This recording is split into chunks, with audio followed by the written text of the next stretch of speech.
Hey sis, welcome back to my YouTube channel. My name is Jada Levi. If you are new here, hey girl, hey. Over here we talk about breaking cycles, rebuilding our lives, and becoming the absolute best versions of ourselves. I'm simply just sharing my experiences and things I've learned throughout life and allowing God to use me in whatever way possible. If that sounds like something you want to be a part of, I welcome you. Now let's get into today's video. So today's video, I want to talk about things that I learned in my 20s. I'm sharing this hoping it can help you in some way, shape, or form, or prevent you from making the same mistakes I did. So the first thing I want to talk about, you are a product of who you surround yourself with. And that could be your living environment, your friend group, who you are around, even what you see on social media. So it's so imperative to make sure you are around people who actually elevate you, who actually add to your life. You have to protect what you see and what you hear. I didn't realize it then, but now I know now. You have to be very intentional with where you go and who you are around, because it can cost you. And humans are creatures of habit. We adapt very easily. So if I know this, or if you know this, why not surround yourself, put yourself in rooms with people who are doing good, because that means you will too. See, when I was in my 20s, my mindset was culture lifestyle. I was living it up, turning up, going out, drinking. You know, I had a child at an early age, turning up, spending frivolously, chasing trends, trying to look the greatest, you know, all of the things. That stuff cost me. Because what I was giving my time to was actually taken away from me, and it didn't add to my life. But I couldn't see it until I turned 30. In fact, until I met God and I started healing. And that's when I realized, like, oops, I messed up, because I had nothing. The life that I thought I was living was actually costing me more than it was actually elevating me. But when I turned 30, there was this life that I wanted, and it was nowhere around me. And the thing is, I wasn't able to put my hands on it either, because I wasted a lot of my time. You don't want to be around people who's living those ways, because you're going to be, if you got two people around you that's gossiping, that's dealing with toxic men, that's focused on going out, having babies, doing the things that's easy, you're going to be the third person. I'm here to tell you. And my life didn't change until I started taking control of it. When God stripped me away from all those people, he separated me so he can do a new thing in me. So I can tell you what not to do.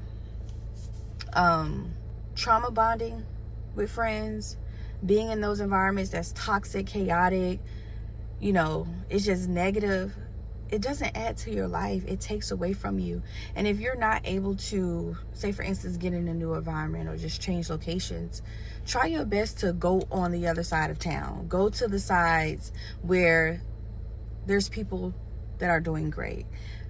Get in the rooms. Pay to get in the rooms with people who are doing better than you, so you can be exposed, so you can see the opportunities, so you can see what it's like to have great friendships, so you can see what it's like to be a great friend.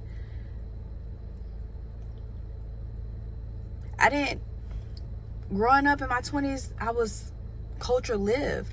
I thought life was about having babies, turning up, food stamps, going out, having casual sex.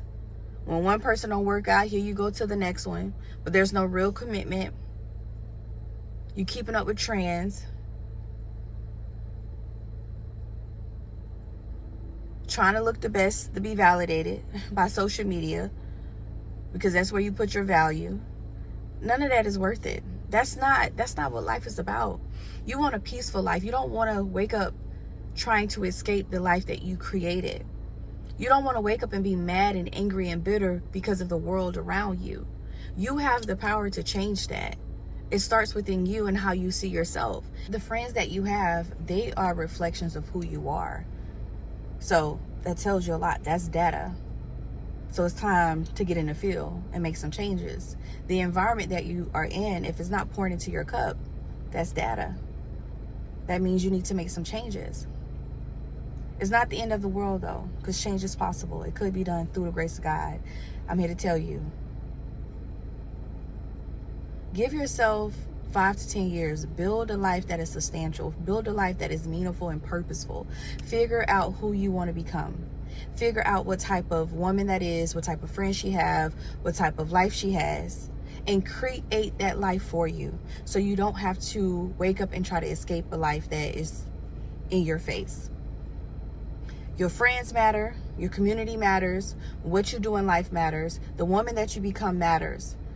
Who you marry matters. You have to be very intentional, and you have to move like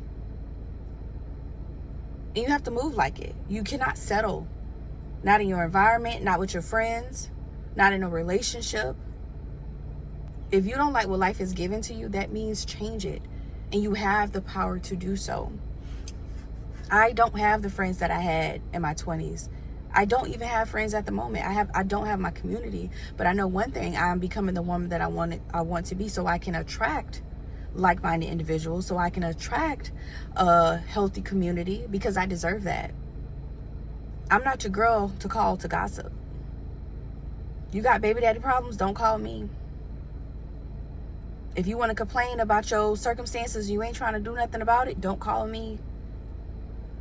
If you want to go out every weekend, please don't call me. I'm not that girl. If you are toxic and chaotic, do not call me. And I'm not saying you can't, I'm not saying you have to be perfect, because we all are work in progresses. But if you're not trying to change your life and you're not trying to do better with what you have, I am not the girl for you, because I learned my lesson. I know what it feels like to be around the wrong people. I know what it feels like to be in the wrong environment.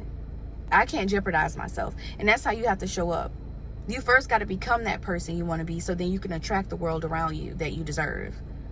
So I'm not here to point fingers. I'm not a victim to anything, because I know the power that rose Jesus Christ from the dead is the same spirit that lies within me. And I can do all things through Christ who strengthened me. And I believe that. I pray that you show up today with the same energy. Sometimes with God trying to take you, everybody can't go with you, because he already see what those people are doing for you. They're not going to get you where God needs you. So you got to be okay with dropping those people off. You got to be okay with saying, you know what, this is not going to work for me. I wish you the best. Everybody's responsible for their own life. Sometimes people got to go out and do their own thing, and you got to go do yours. The only life you are responsible for, and the only thing you have control over, is you. That is it. If that means for me to cut people off to get away from certain people so I can evolve, so I can become better, by all means, I'm going to do it.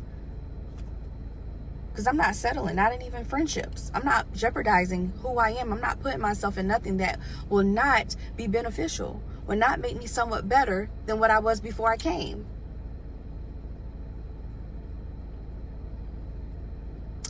That's what I had to learn the hard way. It will cost you, but you can always change. So with that being said, I'm going to close this video out. I hope this helped you in some way, shape, or form and brought you some type of insight. I would love to hear from you guys in the comments. Let's chat it up. Let's build community over here, and let's share our experiences. Until the next time, I'll see you all. Bye.